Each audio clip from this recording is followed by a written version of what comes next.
This is Creating Your Life on Sex and Romance, episode 43, Female Consciousness, part 2.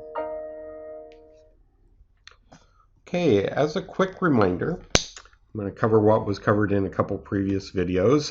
Male consciousness, men tend to gravitate toward what's external, linear, focused, direct, and explicit, which is why men tend to be more interested in sports and politics. Tools, electronics, cars, machines, remote controls, sound systems, putting things together, taking them apart, building model ships and airplanes, remote control cars, that kind of thing. Playing soldier, being aggressive and competitive and rowdy. It's very male. Doesn't mean that there aren't women who have this in them. They do. Male consciousness and female consciousness is in everybody. But in men, male consciousness tends to predominate. In women, female consciousness. Female consciousness is kind of the opposite. Women gravitate toward the internal, the circular, indirect, diffuse, and implicit, which brings in subtext. So they're more aware of their internal activities and their feelings about things and why they can get together and explore relationships in a way, the interior feelings about things in ways men tend to avoid. And they tend to communicate indirectly, which can be frustrating if men don't understand that this is a legitimate orientation and actually a valuable way of communicating in the right context. The female consciousness tends to be more sensitive to environmental and personal aesthetics and a desire to cultivate what's tasteful and beautiful, whereas male consciousness tends to be more direct and practical. And female consciousness sees the big picture. Last time we kind of went into subtext in the last video, the first of 3 different ways of looking at female consciousness, and today, as a reminder, let's go on. Let's talk about aesthetics, which is another kind of, can be under the heading of subtext. All of this can, because it's indirect.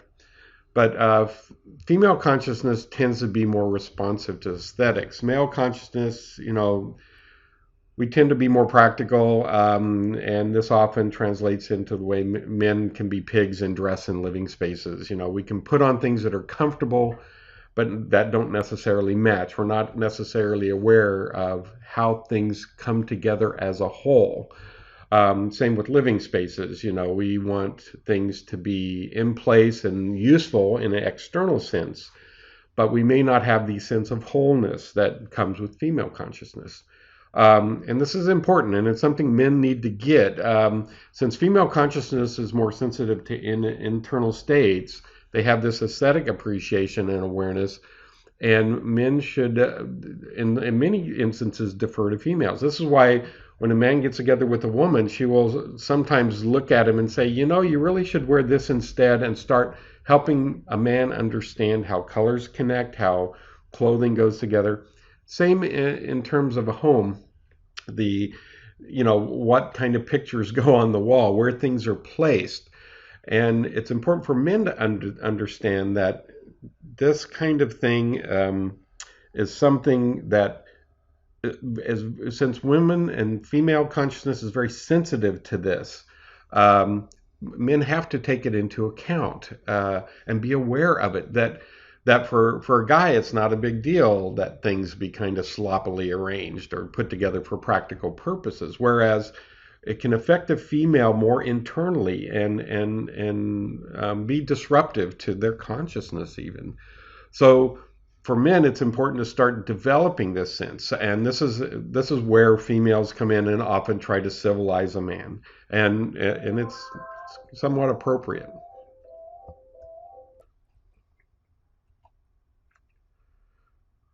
Here's another way this kind of subtext manifests, and it manifests in nonverbal behaviors, wholeness, and a sense of circularity.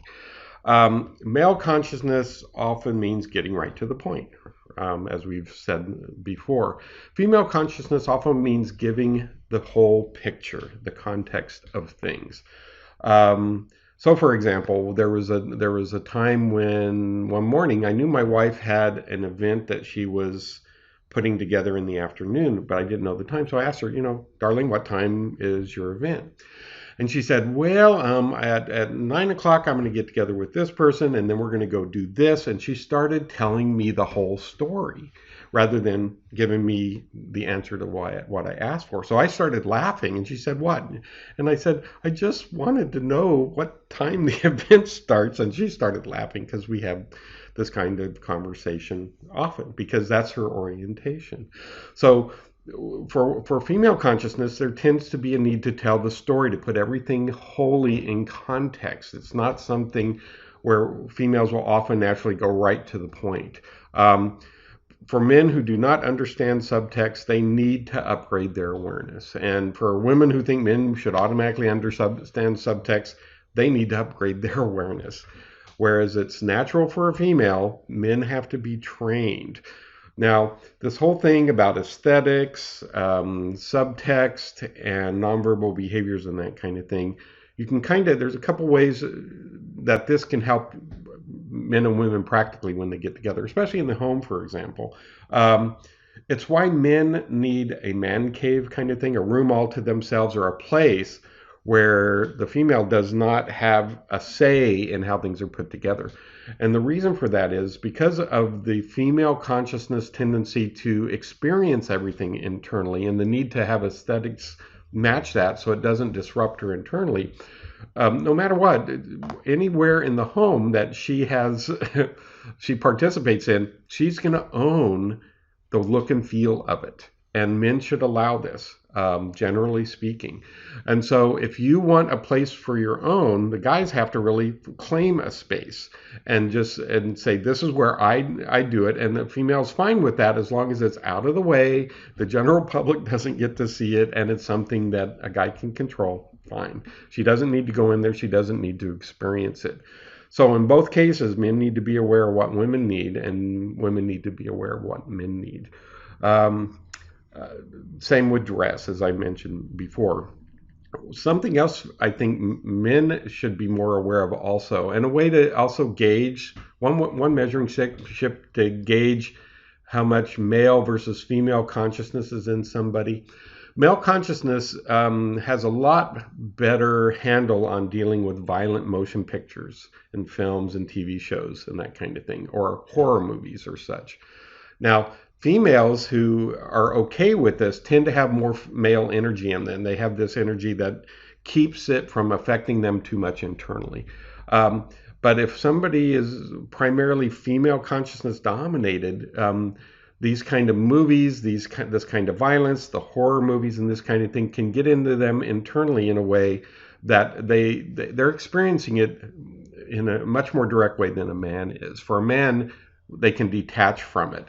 It's much more difficult for a woman. So don't be surprised if women tend to not, they may put up with going to some action movies or violent things, or movies that end unhappily. But generally speaking, if female consciousness is dominant and they're experiencing all these things, they'll tend to want to avoid it. So men need to be aware of this.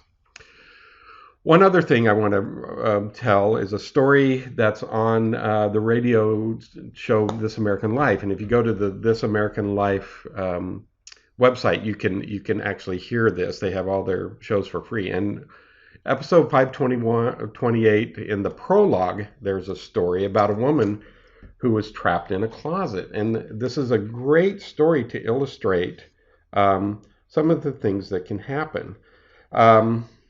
So this woman, Karen Gilfrey, makes her living singing opera part-time and recording audiobooks. And in 2013, she had a deadline for a children's book, and she was in a hotel. She wanted to find a place to record that was quiet. She had a tape recorder in the room, and she decides to go into the hotel room closet and record reading the book from her iPad into the tape recorder's microphone. So right after she starts, she wants to reset the tape recorder in the main room, and then she realizes she's locked herself in the closet, and there's no way to unlock it from the inside. And the tape recorder continues recording her entire ordeal, and after a while, she realizes she had some wireless access, so she tries dialing the front desk through her iPad, and the connection is bad. Desk clerk really doesn't understand. It cuts off. Now, this recording continues for several minutes. She's silent, and occasionally it's broken by her occasionally laughing desperately at herself. She can't call her husband because he's in an audition with his phone off. She tries calling her mother, but there's no answer. 18 minutes goes by with her locked in. She finally hears a German couple in the hallway outside of the hotel room, and she happens to speak German, so she calls out for help. She hears them talking, but they walk away. But after a little bit, the housekeeper knocks, asking if she's okay, and the housekeeper finally lets her out after 22 minutes locked in this closet.